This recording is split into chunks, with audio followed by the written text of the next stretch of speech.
সুপ্রভাত। কেমন আছেন আপনারা সবাই? আমি অনন্যা, অনন্যার ব্লগসের আরও একটি ঝাঁ চকচকে নতুন ব্লগে আপনাদের সকলকে জানাই অনেক অনেক অনেক স্বাগত। আশা করছি আপনারা সকলে খুব ভালো আছেন, সুস্থ আছেন, নিরাপদে আছেন। আজ দিনটি শুক্রবার, সকাল এখন 7:30 মতো বাজে। ঠিক এখন থেকেই আজকের ব্লগটি আমি শুরু করছি আপনাদেরকে সাথে নিয়ে। আশা করছি আজকের ব্লগটি আপনাদের সকলের খুব ভালো লাগবে। সকালে ঘুম থেকে উঠতে বেশ লেট করে ফেলেছি আজ আমি, তাই ঘুম থেকে উঠেই দেখছি কি ভীষণ রোদ উঠে গেছে। তাড়াহুড়ো করে তো ফ্রেশ হয়ে ছাদে এলাম।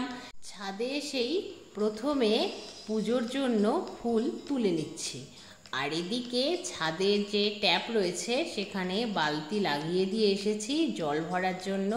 গাছগুলোতে তাড়াহুড়ো করে জল দিয়ে নিতে হবে রোদের তাপ খুব বেশি বাড়ার আগেই, তাহলে গাছগুলোর লাভের থেকে ক্ষতিই বেশি হবে যদি বেশি রোদ উঠে যায়। তো সকালে ঘুম থেকে উঠেই দেখছি মায়ের প্রচণ্ড কোমর ব্যথা করছে।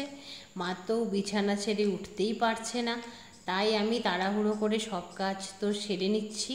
বিকেলে মাকে নিয়ে ফিজিওথেরাপিস্টের কাছে যাব, কারণ গতকাল মায়ের এক্স-রে রিপোর্ট নিয়ে ফিজিওথেরাপিস্টকে দেখাতে গিয়েছিলাম। উনি চেক করে বলেছেন মায়ের কোথাও কোনো ফ্র্যাকচার হয়নি। এই কথাটি জানার পরে আমি যে কি আরাম করে গতকাল ঘুমিয়েছি রাতে আপনাদেরকে কি বলবো। যাই হোক, আপনাদের প্রার্থনা কাজে দিয়েছে। সত্যি মায়ের কোথাও কোনো ফ্র্যাকচার বা কোথাও হাড়ে কোনো চির ধরেনি। তবে হ্যাঁ, মা যেহেতু অস্টিওপোরোসিসের পেশেন্ট, সেই জন্যই মায়ের যে ব্যথা লেগেছে তা সারতে সময় নেবে, আর সেই জন্যই ফিজিওথেরাপিটা করতে হবে। তাই আজ আর সকালে তো হলো না, সকালে 7টা থেকে 9টা আর বিকেল 4টা থেকে সন্ধে 7টা পর্যন্ত ফিজিওথেরাপি হয়। সকালবেলায় তো উঠেছি লেট করে, তাই সকালে আর হলো না। মাকে ভাবছি বিকেলে নিয়ে যাব ফিজিওথেরাপি করতে। তাড়াহুড়ো করে তো কাজগুলো কমপ্লিট করে নিচ্ছি আপনাদের সাথে গল্প করতে করতেই। সকালবেলায় এই বাসি কাজগুলো সারার আগেই যদি রোদ উঠে যায়, রোদের মধ্যে এই কাজগুলো সারতে ভীষণ কষ্ট হয়। সেই জন্যই তো মাথা ভালো করে গামছা দিয়ে মুড়িয়ে নিয়েছি। হ্যাঁ, প্রচণ্ড গরমে আমি ঘেমে যাচ্ছি ঠিকই, কিন্তু রোদে পুড়ে যাচ্ছি না। রোদের তাপ সহ্যই হয় না জানেন, চোখ মুখগুলো কেমন যেন জ্বালা জ্বালা করে, সেই জন্যই ঢেকে রেখেছি। যাই হোক, দেখুন আমার তো মোটামুটি বাসি কাজ সারা কমপ্লিট হয়েই গেল। ঘরগুলোতে ঝাড়ু দিয়েছি, উঠোনে ঝাড়ু দিয়ে নিলাম, দুয়ারে জল দিয়েছি, এঁঠো বাসনগুলো নামিয়েও দিলাম, সেগুলোকে আবার ভিজিয়ে রাখলাম। তার আগে তো ফুল তুলে এলাম, গাছে জল দিয়েছি, তারপর তুলসী তলাটাও মুছে নিয়েছি। তারপর যথারীতি বাবার বিছানাটা গুছিয়ে বাবার ঘরের যেটুকু আসবাবপত্র রয়েছে সেগুলোকে মুছে নিলাম। তারপরে তাড়াহুড়ো করে চলে এলাম রান্নাঘরে চা করতে। মায়ের জন্য প্রতি মুহূর্তে এতটা দুশ্চিন্তা করতে হচ্ছে যে কাজ করার জন্য যতটা না ক্লান্ত হয়ে যাচ্ছি, দুশ্চিন্তা করতে করতে আরও বেশি ক্লান্ত হয়ে পড়ছি আমি। এই হয়েছে মুশকিল। এর মধ্যে সান্ত্বনা দিদির কল এসেছে। সান্ত্বনা দিদি বলছে আজকে নাকি তার কাজে আসতে ইচ্ছে করছে না।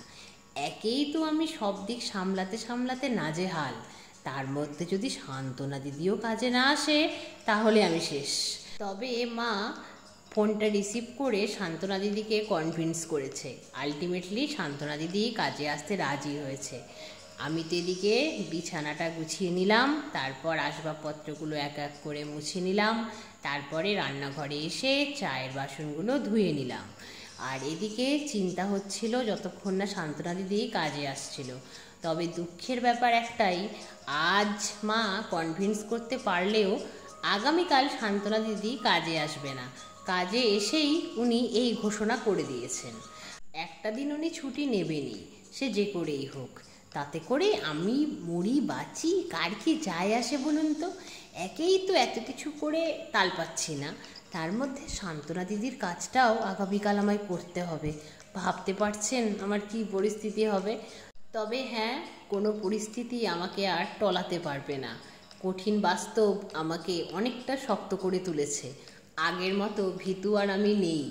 হ্যাঁ, একটু চিন্তা হয় ঠিকই, রাতের ঘুমটাও হয়তো ঠিকঠাক হবে না, তবে আমি জানি আমি ঠিক উতরে দিতে পারবো।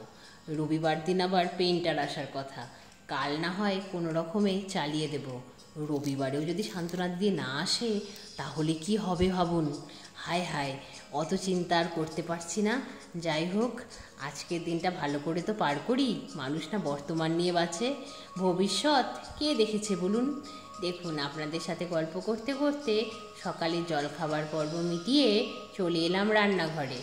আজ বিশেষ কিছু রান্না করব না, আজ শুধু তৈরি করব ডিমের ঝোল। গতকাল যে ডাল করেছিলাম সেই ডাল ফ্রিজে আছে, একটু গরম করে নেব, এই দিয়েই আজকে চালিয়ে নেব বলুন। আর বেশি রান্না করতে পারছি না, এরপরেও রাজ্যের কাজ পড়ে আছে। এরপরে আবার ছাদে গিয়ে ভিজে জামা কাপড়গুলো মেলে দিতে হবে, এটাও একটা কাজ।